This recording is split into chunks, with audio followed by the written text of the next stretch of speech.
अस्सलाम वालेकुम, नमस्कार, सत श्री अकाल, जय भीम, जय जिनेंद्र, जय झूलेलाल। मैं मुख्तार अहमद चीफ अमृत न्यूज़ के लिए अभी हम पहुँचे नई बस्ती बडनेरा शिवाजी चौक, जहां बीजेपी के माजी नगर सेवक तुषार भाव भारती और आज बीजेपी कार्यालय का उद्घाटन यहां पे हुआ है। सैकड़ों की तादाद में सभी समाज के लोग मौजूद थे, बीजेपी कार्यकर्ता थे और पूरी यहां पे हमारे सतनाम भाभी और बीजेपी की महिला कार्यकर्ता भी यहाँ मौजूद थी। भाव मैं चाहूँगा कि अभी जो आने वाला समय है विधानसभा चुनाव, कुछ ही समय में आचार संहिता लगने वाली है और चर्चाओं के अंदर आपका नाम चल रहा है, बीजेपी विधानसभा से आप कैंडिडेट हैं। तो मैं चाहूँगा हलचल न्यूज़ बडनेरा को लीड देता है, जो भी आप शब्द कहोगे हर व्यक्ति तक पहुँचेगा। जो भी कहना है आप बताइए बडनेरा विधानसभा के विषय में। भारतीय जनता पार्टी 2014 में और 1980 में यहाँ का चुनाव लड़े थे। उसके बाद में हरदम यूपी में ही ये मतदार संघ गया हुआ है। पर मैं ये मानता हूँ कि भारतीय जनता पार्टी के लिए सबसे पोषक मतदार संघ बडनेरा मतदार संघ है, क्योंकि हर लोकसभा के चुनाव में उम्मीदवार कौन सा भी हो, 2009, 2014, 2019 और 2024, उम्मीदवार कौन सा भी हो, भारतीय जनता पार्टी शिवसेना का उम्मीदवार ही यहाँ पर आगे रहा है। और जब भी महानगर पालिका में भारतीय जनता पार्टी की सीट चुन कर आती है तो बडनेरा मतदार संघ के जो वार्ड है उसमें से ज़्यादा भाजपा के ही उम्मीदवार चुन के आते हैं। मैं ये मानता हूँ कि भाजपा के लिए पोषक मतदार संघ है और भारतीय जनता पार्टी यहाँ पर चुनाव लड़ेगी और जीतेगी।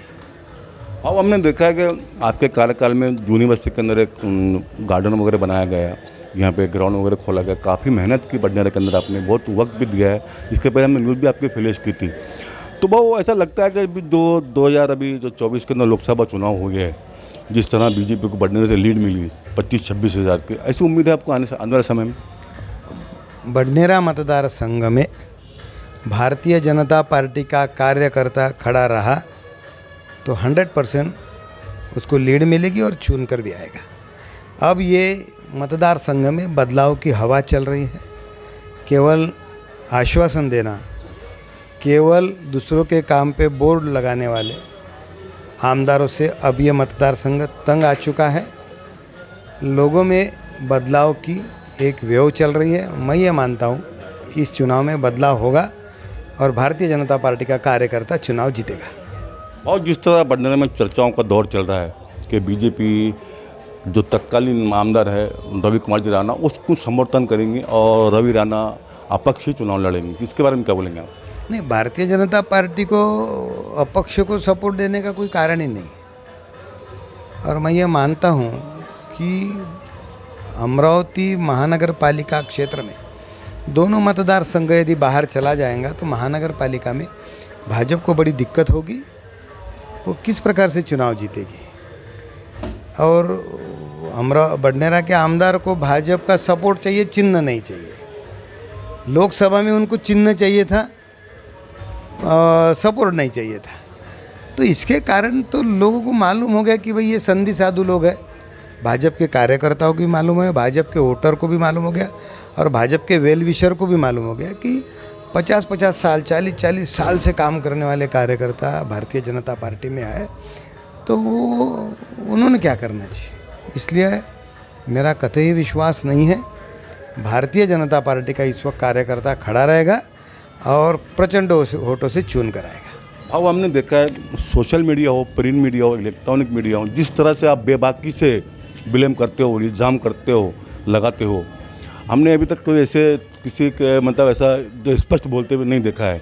तो हमेशा आप ब्लेम करते रहते हो, उसके बारे में? नहीं, मेरे पास में तो प्रूफ है ना। तुषार भारती किसी वैसे ही हवा में बात करने वाला कार्यकर्ता नहीं है। मेरे पास में हर चीज़ का प्रूफ है, उसके आधार पर ही मैं बोलता हूँ और मैं जनता का प्रतिनिधि हूँ। जनता को जो लगता है वो बताना चाहिए। तो हमने देखा है ना अभी कि इस मतदार संघ में जो ग्रामीण भाग है वहाँ के पांदन रास्ते हुए नहीं 15 साल से।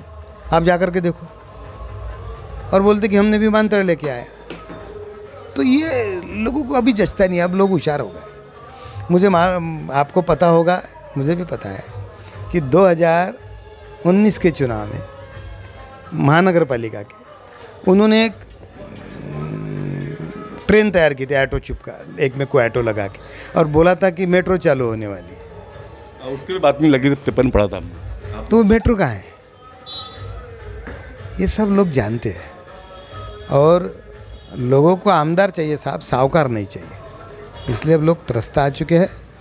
और मैं बेबाकी से इसलिए बोलता हूँ कि मैं झूठ सहन नहीं कर सकता, और इसलिए और मैं जनता को आगाह करना चाहता हूँ कि हम इससे बचें और बडनेरा मतदार संघ का जो विकास रुका हुआ है हम उसको आगे ले जाएं।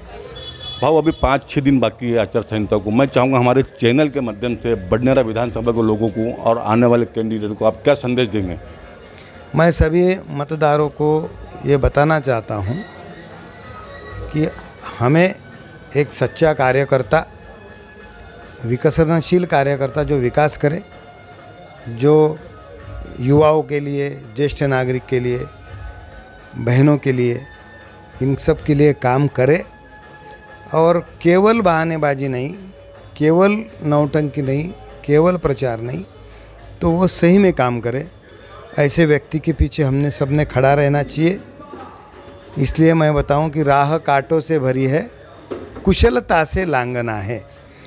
और ये नवरात्र है, नवरात्र में हम शक्ति प्रदान करते हैं और असुर शक्ति का नाश करते हैं। जो बार बार पल्ला बदलने वाले असुर को हमारा नाश करना इस चुनाव में बहुत ज़रूरी है। भाव हम एक शेर आपके ऊपर कहना चाहते हैं, जो आज हमने अमरावती और बडनेर के जो लोगों से जो भावनाएं देखी है उसके लिए हम शेर कहना चाहते हैं। श्री तुषार बाबू के लिए एक शेर, अभी हूँ मैं ज़िंदा, अभी हूँ मैं ज़िंदा, मुझ में जान बाकी है, अभी हूँ मैं ज़िंदा, मुझ में जान बाकी है, ज़ुबां पे सदाकतों का बयान बाकी है, मेरी बुलंदियों को देख कर ना कर हैरत, अभी तो और भी ऊंची उड़ान बाकी है। जय हिंद, जय महाराष्ट्र।